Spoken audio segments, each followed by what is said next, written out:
di pagi yang sangat mulia ini dapat kita berjumpa dalam majlis kongsi sedikit cerita-cerita Nabi besar kita, Nabi junjungan Muhammad Nabi sallallahu alaihi wasallam. Khususnya mengenai cara pemakanan Nabi sallallahu alaihi wasallam. Apa yang diceritakan oleh Ummul Mukminin Sayyidah Aisyah radhiyallahu anha telah menceritakan bahawa Nabi sallallahu alaihi wasallam bila datangnya hijrah ke Madinah Al-Munawwarah sehinggalah kewafatannya, keluarganya tidak pernah makan roti yang dibuat sepenuhnya daripada gandum untuk mengisi perut mereka 3 hari berterusan. Jadi semasa era Nabi, gandum ini harganya lebih mahal daripada Bali. Tepung gandum, tak boleh dapat tepung gandum setiap hari kerana terlalu mahal. Bayangkanlah zaman dulu di mana ada lori, mana ada pengangkutan nak bawa tepung-tepung. Kalau di Madinah Munawwarah ni Masya Allah padang pasir. Hingga dia wafat, dia tak makan roti tepung gandum untuk mengisi perutnya 2 hari berturut-turut ya. Jadi di sini dicerita lagi yang daripada Sahih Bukhari. Sayyidah Aisyah radhiyallahu anha menceritakan yang Nabi dan keluarganya tidak pernah memasang api dalam rumahnya. Kadang-kadang sehingga 1 bulan berterusan. Dan mereka hanya hidup dengan memakan kurma dan air. Minum air dan kurma. Jadi masa dulu api dinyalakan semata-mata untuk tujuan memasak. Jadi bila tidak ada makanan, tak ada tepung, tak perlu ada api. Pada satu malam cerita dia, Amirul Mukminin Sayyidina Abu Bakar telah menghantar kepada Nabi kaki kambing. Sayyidah Aisyah sibuk memotong kaki kambing itu. Kemudian ada orang melihat dan datang bertanya, tidakkah ada lampu di rumahmu? Dia kata, kalau ada minyak aku akan guna untuk masak. Jadi mana mereka tinggal dalam kegelapan. Cerita daripada Musnad Ahmad yang dilaporkan oleh Sayyidina Abdullah Ibni Abbas radhiyallahu anha menyatakan Nabi sallallahu alaihi wasallam akan tidur dengan perut yang lapar bermalam-malam dan keluarganya juga tidak mempunyai makanan untuk makan. Kebanyakan masa dia akan makan roti tepung Bali.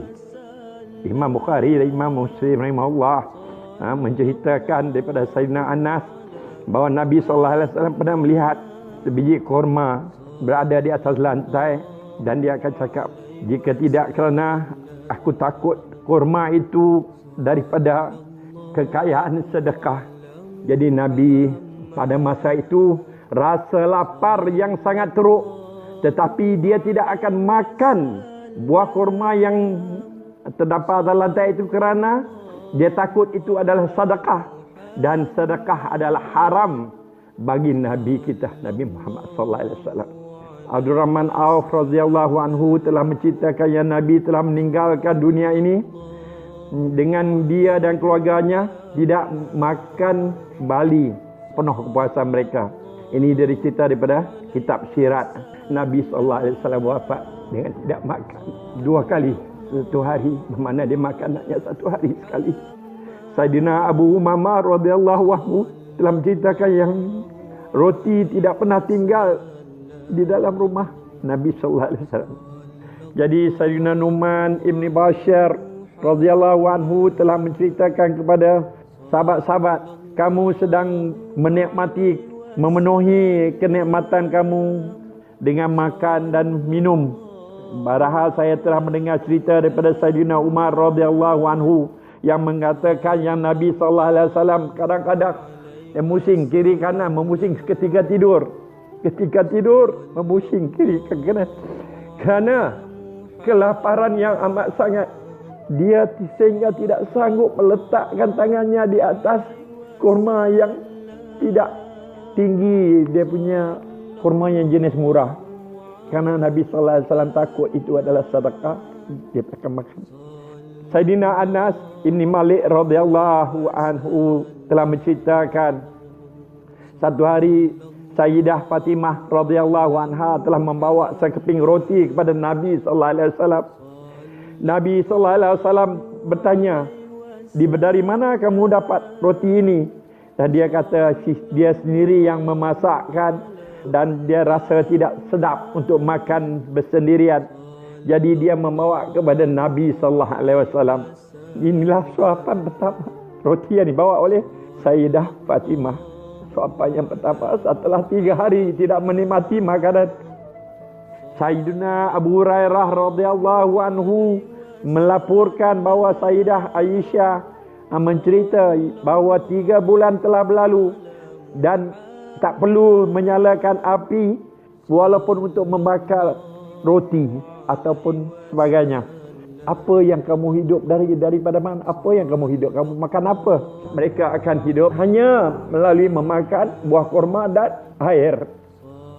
Sayyidah Aisyah radhiyallahu anha kata, mohon agar Allah membalas jasa baik orang-orang Ansari, jiran-jiran orang Ansar yang akan memerah susu dan memberi kepada keluarga Nabi sallallahu alaihi wasallam. Ini adalah sahih Bukhari. Ummul Mukminin Sayyidah Aisyah radhiyallahu anha menceritakan yang Nabi sallallahu alaihi wasallam tidak akan makan 2 makanan serentak. Jika dia ada daging, dia tidak akan makan yang lain, dia hanya makan daging. Jika dia ada kurma, dia hanya akan makan kurma. Dan jika dia ada roti, dia hanya akan makan roti. Dengan tidak ada yang lain-lain. Dengan suatu masa tertentu, Nabi SAW akan menjadi lemah. Jadi daging dan roti tidak akan diletakkan bersama di atas tempat hidangannya. Malik Ibn Dinar rahimahullah telah menyatakan yang Nabi tidak akan meletakkan roti dan daging untuk mengisi perutnya, melainkan untuk situasi tertentu. Ini bila dia dijemput untuk makan. Bila dia jemput ke rumah sahabat makan, barulah dia ada daging dan roti. Ataupun bila Nabi ada tetamu. Bila dia ada tetamu, dia akan layan tetamu dia dengan makan 2 itu. Jadi untuk melayani tetamu, dia akan makan bersama dengan tetamu yang datang ke rumahnya. Jika ada daging dan roti, dia akan makan untuk memuaskan, untuk melayani tetamu yang datang ke rumahnya. Perlu kita ingat bahawa Nabi SAW hidup di dalam kemiskinan, bukan pilihannya, dan dia berterusan cara penghidupan ini sehinggalah kewafatannya. Selepas peperangan Khaybar dan Hunan, orang-orang Muslim bertambah. Jadi ketika kesusahan itu, semasa selepas peperangan itu masa susah, Nabi SAW akan membagi-bagikan bahagian dia yang menjadi rampas selepas peperangan itu, rampasan peperangan, dia akan memberi bahagian dia kepada orang-orang miskin dan orang-orang yang memerlukan. Jadi ketika itu Sayyidina Sa'ad Ibn Waqqas menceritakan yang ada satu masa dia adalah yang ke-7 daripada sahabat-sahabat 7 orang ketika itu, dan makanan yang ada hanyalah mereka makan daun-daun pokok akasia.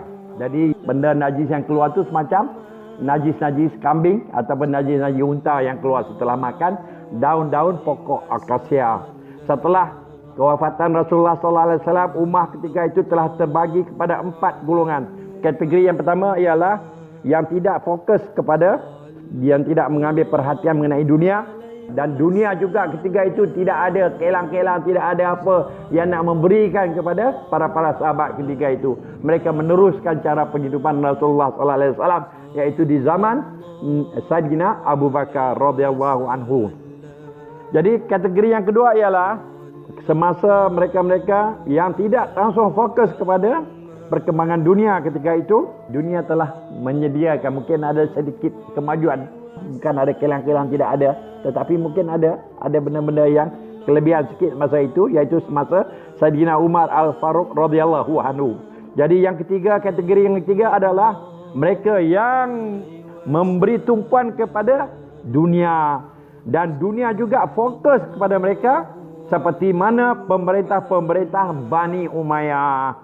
Kategori yang keempat ialah mereka-mereka yang memang fokus memberi tumpuan kepada dunia, ya, memberi tumpuan. Ini kategori yang keempat adalah mereka-mereka yang memberi tumpuan kepada dunia, tetapi dunia tidak melayani mereka. Dunia tidak melayani mereka dengan cara sama, seperti mana orang-orang susah baik terpikat dengannya. Orang susah dia terpikat dengan dunia, tapi tak dapat memikat dunia itu. Macam mana kehidupan kita sekarang. Orang susah, nak sangat dunia ni. Segala-gala nak handphone lah, nak apalah, apa segala-galanya nak. Tapi dunia tidak melayani mereka. Mereka masih lagi dengan cara kehidupan miskin. Baik, Imam Ghazali rahimahullah ta'ala telah menulis, menceritakan mengenai kerosakan apabila kita melebihi, terlalu lebih makan dan tamak dengan makanan-makanan. Baik, kemauan yang berterusan untuk makan berterusan adalah satu dosa. Terlalu banyak sangat nak makan, berterusan nak makan adalah satu dosa. Ini akan membawa kita untuk memuaskan selera seksual, iaitu orang yang banyak-banyak makan ini akan banyaklah selera seksualnya. Jadi bila kita ke dalam kegairahan seksual, dia akan ada keinginan untuk menambahkan kekayaan, tamak lagi dia suka lagi kerana dia kuat nafsu. Dia kuat nafsu seks, dia kuat nafsu seks. Mungkinlah nak kahwin lagi, jadi dia nak cari lagi kekayaan, kejar lagi dunia kerana nak memuaskan nafsu seks dia. Kerana keinginan nafsu yang memuncak itu tidak dapat ditunaikan jika kita dalam kemiskinan. Kita nak bertukar-tukar ganti. Jadi orang begini akan terus berterusan mencari populariti dan kedudukan dunia yang baik baginya. Dia nak mencari pangkat dan status dia, mencari pangkat dan harta, pangkat dan kedudukan yang tinggi lah dalam masyarakat. Kerana kekayaan itu mudah didapati oleh setengah golongan. Jadi setengah golongan ini dia mudah mendapat kekayaan jika dia popular dan terkenal. Jadi keinginan untuk mencari kekayaan dan kemasyhuran telah bersatu padu, dan seseorang itu akan ada di lebuh raya jalan yang mengecewakan. Dia akan berada di jalan yang mengecewakan. Jadi kebanggaan, baik bos media kebanggaan dia, citakat besar, dia cemburu kecurangan dunia ini permusuhan rakan sekutu yang jahat ini, semua rakan-rakan sekutu yang jahat ini cakap besarlah, jealous ni, semua kebenaran ni akan berterusan, macam-macam akan datang lagi. Jadi dia seterusnya akan mempunyai segala peralatan, segala ramuan-ramuannya semua berada dalam dirinya untuk menghancurkan penghidupannya, menghancurkan iman dia, hancur iman dia akan dikalahkan. Sebab itulah hadis telah menyatakan bahawa kelaparan itu lebih lagi kita mendapat banyak manfaat dekat dengan Allah Subhanahu Wa Taala. Bila kita lapar, kita dekat dengan Allah. Bila kita kaya, kita lupa diri, kita lupa Allah, kita lupa agama. Bila dah terlalu kaya, mudah dapat harta, mudah dapat segala kebenaran, makanan penuh-penuh berlimpah dalam rumah. Masya Allah, tidak akan sembahyang kerana perut penuh, perut diisi penuh dengan makanan. Lambatlah bila azan pun lambat kita nak mendirikan solat. Lebih-lebih lagi sekarang ni dikurung ni, kerja makan pagi, petang, siang, malam ada setengah lah. Setengah ni dia gila makan, beli banyak-banyak, pergi supermarket ke kedai-kedai runcit, beli habis roti-roti, kadang habis makan. Manda-manda apa yang ada tu beli penuh. Sebulan punya resa dia simpan setiap hari. Anak-anak kerja duk makan tak habis-habis. Maka mereka akan lupa diri, lupa Allah. Mereka tak ingat lagi pada segala amalan-amalan yang patut kita kerjakan. Ada 7 kelebihan untuk kita kurang makan. Jadi Nabi sallallahu alaihi wasallam telah menyatakan bahawa di bahagian badan kita ini, yang paling teruk sekali dalam bahagian badan kita ini adalah perut. Nabi sallallahu alaihi wasallam menyatakan perut ini adalah satu tempat yang memusnahkan diri kita, penghidupan kita. Adalah cukup jika mereka itu yang kuat faham erti masuk hidup, dia sedikit suapan sudah cukup. Berapa-berapa suap tu sudah cukup. Dia tak makan penuh pinggan, ada setengah nasi gunung dalam pinggan tu, gunung ada, dan gunung makanan. Kita buat bukit-bukit makanan dalam pinggan kita. Dan dia boleh meletakkan belakang dia dengan tegak begitu tanpa makan. Makan sikit-sikit pun dah cukup. Tapi setengah orang mesti duduk makan tak cukup. Sesiapa sahaja yang nak makan banyak, diceritakan di sini oleh Imam Ghazali rahimahullahu taala, kita patut membahagikan perut kita ini kepada 3 bahagian. 1/3 adalah untuk makanan, 1/3 untuk air, tuan-tuan. 1/3 untuk makanan, 1/3 untuk air, dan 1/3 lagi untuk udara, supaya kita dapat ada ruang yang boleh memberi ruang untuk kita bernafas. Jadi ingatlah, 1/3 dibagikan untuk makanan, 1/3 untuk air, 1/3 lagi untuk udara. Saya pun teringat seorang doktor perempuan telah menasihatkan saya, bila kita letak makanan dalam satu pinggan tu, kalau kita nak elakkan daripada penyakit-penyakit yang boleh merosakkan kita ni, penyakit-penyakit seperti darah tinggi ke, kecil manis ke, ambilkan makanan setengah daripada pinggan itu, setengah daripada pinggan ini katalah pinggan, bahagian itu kita pecah 2 lagi. Separuh daripada pecah 2 ni kita sediakan daging ke, ayam ke, ikan ke, apa ke, ni separuh daripada dia, dan yang lagi separuh tu sama ada nasi ataupun roti. Jangan kita isi ni bukit penuh nasi. Ini akan nasi ini dia banyak gula, dia akan memberi kecil manis dan juga memberi penyakit-penyakit yang merosakkan kita, ya. Kelebihan makan kelebihan kita kurang makan tidak terhitung, tetapi kita boleh mencukupi daripada benda yang mustahak lagi itu. Jadi kita kurangkan makan, tidak terhitung manfaat dia, tetapi kita boleh cukup untuk kebaikan yang lain, seperti kita elak penyakit dan sebagainya, ya. Kita kenang, kita boleh ingat macam mana kehidupan susah, kita akan jadi orang yang lebih baik. Kita sanggup bersedekah kerana mengenangkan macam mana rasa tidak mempunyai makanan.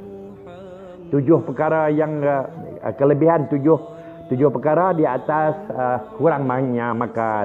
Pertama, jantung kita dia akan jadi bersih, dan pemandangan kita pun lebih hebat lagi. Pemandangan mata kita pun akan jadi lebih hebat bila kita kurang makan. Makan berlebihan akan membawa kita menjadi bodoh. Ini buku ni cerita, bukan saya yang kata, ya. Dia kata kalau kita banyak makan, kalau anak-anak kita bagi banyak makan, dia akan jadi benak, otaknya akan jadi benak. Dia akan jadi bodoh, dan dia akan menjadikan mata hati kita buta. Bila seseorang itu diheret jauh daripada kebijaksanaan, dia tidak akan lagi mendapat keimanan yang baik, dan Allah tidak lagi menerima dia sebagai orang yang beriman. Orang yang beriman ni kena jaga panca indera kita kena jaga segala-galanya hak Allah. Kalau kita salah guna panca indera kita, Allah tidaklah senang dengan kita. Yang kedua, dia di hati kita, jantung kita ni akan jadi lembut, dan seseorang itu akan mengalami lebih keseronokan dalam melakukan amal ibadat, keseronokan dalam pengabdian kita kepada Allah Subhanahu Wa Taala. Bila kita kurang makan, masya-Allah, kita kurang makan, tumpuan kita lebih bila kita melakukan amal ibadat. Bila nak makan banyak, nak bergerak menjadi susah. Sebab tu ular dia telankan kambing ke, telan ke ayam ke, dia tak bergerak, cukup makan. Jadi janganlah kita makan lebih-lebih lagi nak tidur malam. Kalau makan banyak-banyak, masya-Allah, nak sembahyang subuh, masya-Allah, orang azan pun susah. Tak apalah lagi, syaitan mendatang, tak apalah. Jadi kita dah penuh perut, tak apalah, tunggulah sampai dah matahari keluar barulah nak bangun. Ini akan jadi rosak kita, ya. Tabarakallah.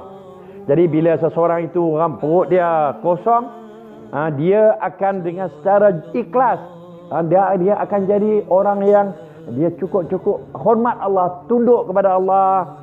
Bila dia berbicara dengan Allah, dia ada tumpu mendapat khusyuk dan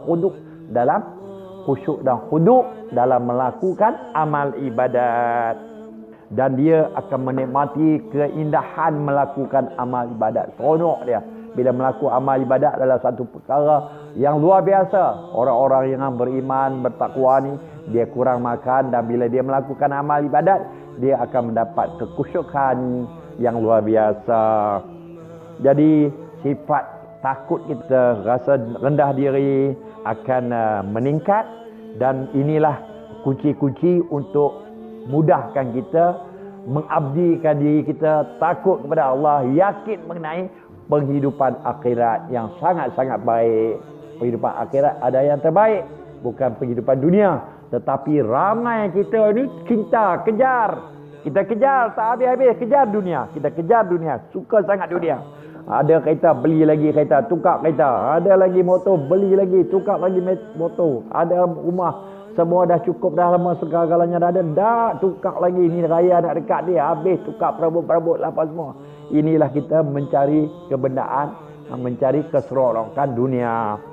Jadi bila musuh-musuh kita ni, nafsu-nafsu kita ni sudah tidak ada kuasa, maka seseorang itu akan mudah dia melakukan amal ibadat dengan segala kemudahan, kesenangan. Tak ada lah gangguan banyak makan ni, tak habis-habis. Jadi dia ingat nak makan lagi. Walaupun kita nak makan, kita ingat lagi martabak pula nak makan. Lebih-lebih lagi kita dah dekat dengan bulan Ramadan. Ini ada hikmah ni. Apa yang duk kurung ni semuanya ada hikmah. Kurang-kurangnya kita akan dapat suatu pembersihan jiwa. Jadi bila kita kurung ni, ingatlah, dekatlah kita dengan Allah. Banyaklah melakukan amal ibadat. Banyaklah solat-solat sunat ni semuanya kita buat. Solat duha, solat witir, solat tasbih. Masa ni nak kita belajar buat solat tasbih tu. Dia kata solat tasbih ni kalau boleh buat setiap hari. Kalau tak boleh seminggu sekali, tak boleh seminggu, sebulan sekali, tak boleh sebulan, setahun sekali. Kalau tak boleh juga setahun sekali. Sepanjang umur sekali lah. Kita buat sekali. Solat tasbih. Kalau boleh orang yang baik setiap hari. Setiap hari dia mentasbih. Memuji-muji Allah. Hampir-hampir 20 minit ke 30 minit cara kita macam mana kita bertasbih menghadap Allah SWT. Lagi solat awabin, solat sunat, semua kita buatlah. Kita duduk di rumah lah, malam-malam dulu masjid tak mau pergi, suruh tak mau pergi. Okey, sekarang ni kita latihkan, beli buku-buku kitab-kitab pasal amal ibadat. Kita latihkan diri kita. Bulan Ramadan pun dekat, kita pun tak tahu sama ada pasar-pasar Ramadan akan buka. Kalau tak buka pun bagus, syukur, alhamdulillah. Kita boleh lawan nafsu kita makan. Apa yang ada kita makan. Rasulullah dulu boleh makan apa yang ada saja. Kadang-kadang sehari sekali saja dia makan. Itu pun kata ada roti, makan korma dengan air.